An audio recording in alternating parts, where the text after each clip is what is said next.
જય મા અમર, જય શ્રી કૃષ્ણ। આજે ઉત્તરાયણ પર્વની ઉજવણી ખૂબ આનંદ ખુશાલી સાથે શરૂ થઈ ગઈ છે। અહીંયા બાળકો ખૂબ આનંદ સાથે ઉત્તરાયણની ઉજવણી કરી રહ્યા છે અને આ વેઇટિંગ વિભાગ છે આખો।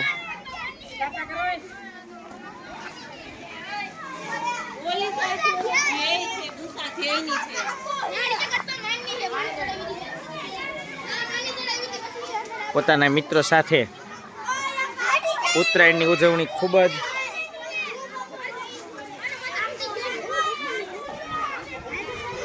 આનંદિત હોય।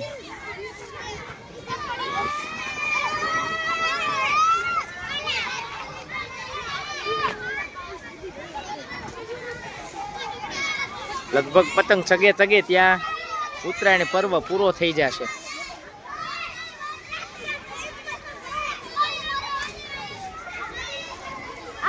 ખૂબ સરસ ઉજવણી અને આનંદ કિલોલ સાથે। કેવું હોય છે, બાળકોને પરિવાર કરતાંય અમુક પર્વની ઉજવણી એમના મિત્રો સાથે વિશેષ આનંદ આપતી હોય, કારણ કે એક સાથે 5, 7, 10, 15 મિત્રો એમના ક્લાસના સાથે ઘરે હોવા શક્ય નથી। એટલે આવા પર્વ એમની સાથે ઉજવીને જે આનંદ મળે છે, કદાચ પતંગ ચગે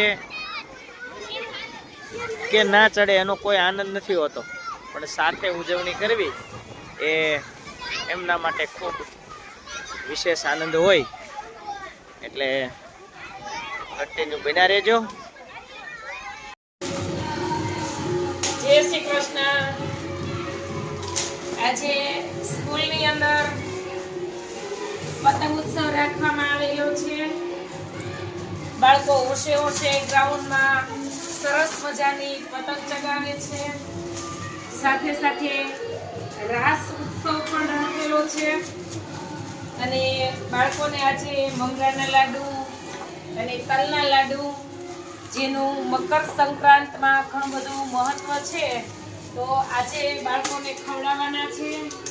ટીચરના સપોર્ટમાં અમે લાડુ તૈયાર કરીએ છીએ અને બસ આજે સ્કૂલની અંદર શૈક્ષણિક કાર્ય બંધ છે અને માત્ર ને માત્ર આનંદ, એન્જોય અને સરસ મજાનો ખુશીનો આખો દિવસ પસાર જાય એવી પ્રાર્થના માં સરસ્વતીને।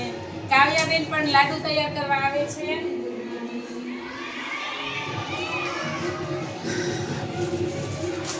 આ સાથે સાથે આવતીકાલની ઉત્તરાયણ દરેક માટે આનંદ અને ઉલ્લાસથી ભરેલી રહે। આ ઉપરાંત આપના સંતાનો સારી રીતે ઉત્તરાયણની ઉજવણી કરે, ખાસ કરીને કંઈ પણ નુકસાની આપણા સંતાનને પતંગ ઉડાડવામાં ન થાય એની ખાસ કાળજી મા બાપે રાખવી। અને સાથે સાથે પક્ષીઓનું પણ ખૂબ જ ધ્યાન રાખવું, કારણ કે પક્ષીઓના પગમાં દોરા વીંટળાઈ જવાથી ગળા કપાઈ જવાનો વધારે સંભવ રહે છે, માટે થોડું પક્ષીઓનું ધ્યાન રાખીને આપણે બાળકોને પતંગ ચગાવવા માટે ખુલ્લા મૂકીએ એવું થોડું ધ્યાન રાખવું।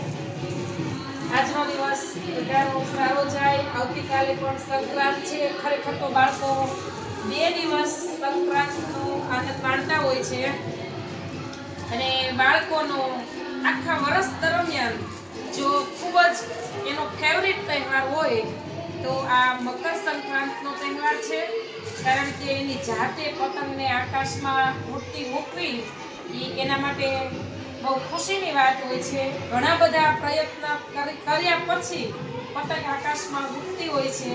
પતંગને આકાશમાં ચગાવીને એ પણ એક કળા છે। બધાથી ઘણા બધા પ્રયત્ન કરવા છતાંય પતંગ ચગતી નથી। ઘણાને કાનો બાંધવાની પણ માસ્ટરી હોય છે, એ માપ સહિત પ્રમાણે બાંધવો પડે, નહીતર પણ પતંગ ચગે નહીં। તો આજે બધા આવો લાડવા ખાવા માટે તલના, મમરાના બાળકોને આજે બધા શિક્ષક મિત્રો લાડુ ખવડાવવાના છે. તો અમે હવે લાડુ લઈને જાય છીએ. બાળકો ગ્રાઉન્ડ પતંગ ઉત્સવની ઉજવણી બાળકો કરી રહ્યા છે. ખૂબ પ્રયત્નો કરવા છતાં પણ એ આકાશમાં પતંગ ચડવી એ આમ જોઈએ તો એક નવી ઉર્જા પૂરતું હોય છે બાળક માટે.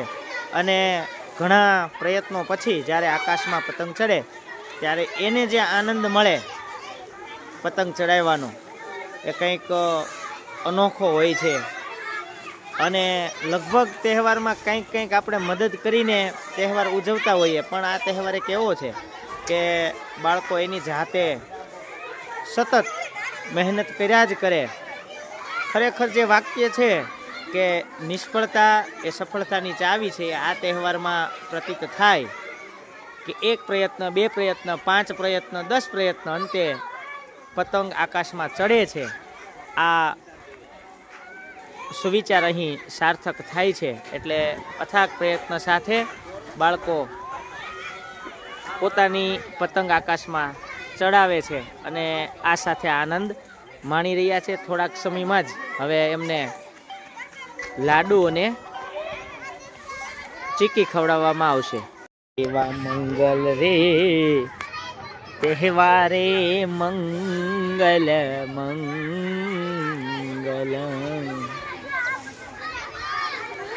એવા મંગલ રે તહેવારે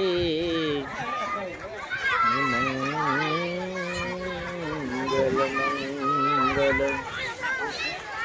હવે મંગલ તહેવારની ઉજવણી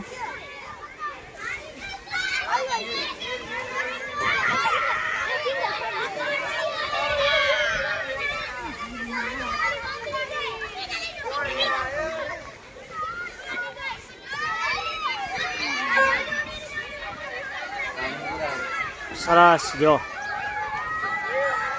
આભે ચડી છે પતંગ. હાલો